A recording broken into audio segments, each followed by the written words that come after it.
இயலாது. இதை நம்ம புரிஞ்சு கொள்ள வேண்டும். அடுத்து இது மாதிரியான விஷயங்களுக்கு பதில் சொல்ற விட்டுட்டு இடையிடையில் இந்த ஜோக்குகளை எடுத்துக் கொள்வார்கள். என்ன ஜோக்கு? முஹிதீன் மௌலூதுங்கிற புத்தகத்தை எடுத்து வைத்துக் கொள்வார்கள். நம்ம எழுதின புத்தகம் சுப்ஹான மௌலூது என்ற புத்தகத்தை எடுத்து வைத்துக் கொள்வார்கள். அந்த புத்தகத்தில் உள்ளதுக்கு உருப்படியான கேள்விகளுக்கு பதில் சொல்லுவாங்கன்னு சொல்ல மாட்டாங்க. அதுல இந்த ஓரஞ்சாரத்தில் ஏதாவது இடக்கு முடக்கா கேட்கறதுக்கு வாய்ப்பு இருக்கும் பாருங்க. அது மாதிரி 2 வரி எடுத்துக்கொண்டு பயங்கரமா கேட்பார்கள். அதுல ஒரு வார்த்தை என்ன அவர் கேட்கிறாரு, இந்த நூலிலே என்ன எழுதியிருக்கிறார்கள் தெரியுமா? இறைநேசர் அல்லாத ஒருவரை புகழ்வது குற்றமாகும் என்று எழுதியிருக்கிறார்கள். அப்படியானால் இவர்கள் ஏன் ஜெயலலிதாவை புகழ்ந்தார்கள்? ஜெயலலிதா இறைநேசரா என்று பயங்கரமான ஒரு கேள்வி கேட்கிறார்கள். முஹிதீன் மௌலூது ஒரு ஆய்வுன்னு சொல்லக்கூடிய புத்தகத்துடைய 57வது பக்கத்துல கடைசி வரியில சொல்றாங்க, இறைநேசர் அல்லாத ஒருவரை புகழ்ந்து பாடுவது பெருங்குற்றமாகும். இறைநேசர் அல்லாத ஒருவரை புகழ்ந்து பாடுவது பெருங்குற்றமாகும் அப்படின்னு எழுதி வச்சிருக்கு. அந்த அணியுடைய தலைவர் இந்த விவாதத்துக்கு சில வாரங்களுக்கு முன்னாடி ஜெயலலிதா அம்மாவை புகழ்ந்து எல்லா மேடையோரும் பேசிட்டு இருந்தாங்க.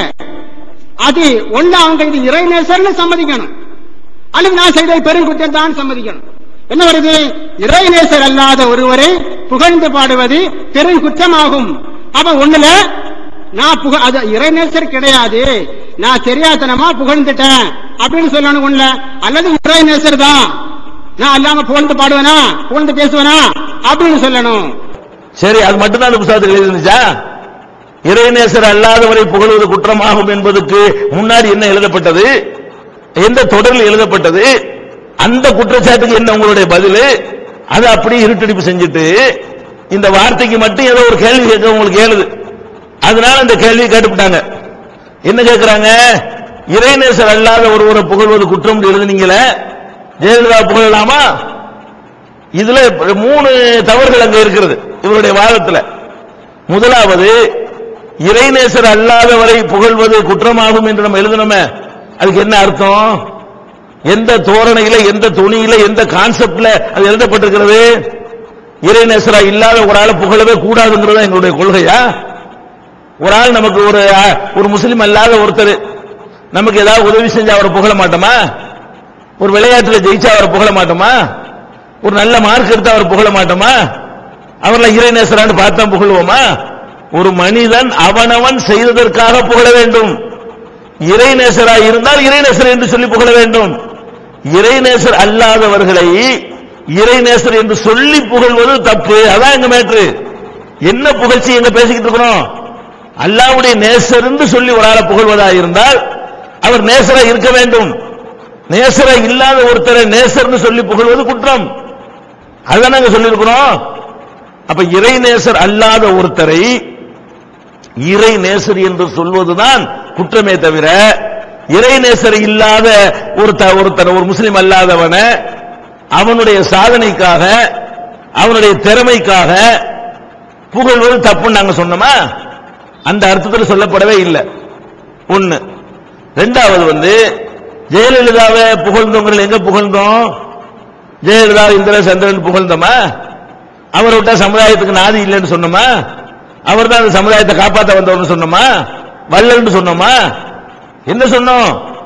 கும்பகோணத்தில் 10 லட்சம் முஸ்லிம்களை திரட்டணும், முஸ்லிம்களுக்கு இடஒதுக்கீடு யாராவது தருவார்களே ஆனால் அவங்களுக்கு தான் ஆதரவுன்னு சொன்னோம். ஜெயலலிதா ஒரு அரசாணை பிறப்பித்தார்கள். அந்த வாக்குறுதி பிரகாரம் தேர்தலில் ஆதரிக்க சொன்னோம். அவ்வளவுதான். அந்த பிரச்சாரத்தில் கூட ஜெயலலிதா நமக்கு செஞ்ச தவறுகளை எல்லாம் சேர்த்து சுட்டி காட்டணும். அவங்கள புகழல, ஆகா ஓஹன் மற்றவங்களோட சேர்ந்து இருந்தா கூட அவங்க புகழ்ந்துருவாங்க என்பதற்காக தனிமேடை போட்டோம். அப்படித்தான் நம்மளுடைய பிரச்சாரங்களை அமைச்சுக்கிட்டோமே தவிர அதுல எங்க போய் அவங்க நாங்க புகழ்ந்தோம்? இன்னும் சொல்ல போனா அந்த சபையில நம்ம கேட்டோம், ஜெயலலிதா அவர்களை நாங்கள் புகழ்ந்து பாராட்டி பேசணும் என்று சொல்லக்கூடியவர்கள் ஆதாரத்தை எடுத்து வைக்க வேண்டும் என்ற ஒப்பந்தத்தில் இருக்கிறது. அந்த ஆடியோ வீடியோ கேசட்டை எடுத்து தர வேண்டும் கேட்டோம். ஜெயலலிதா புகழணும் முஹிதீன் மௌலூதை படிச்சுட்டு முன்கூட்டியே திட்டமிட்டு எடுத்து வைக்கணும் தானே வந்தீங்க. அப்ப இதையும் திரட்டிட்டு வந்திருக்கணும்ல.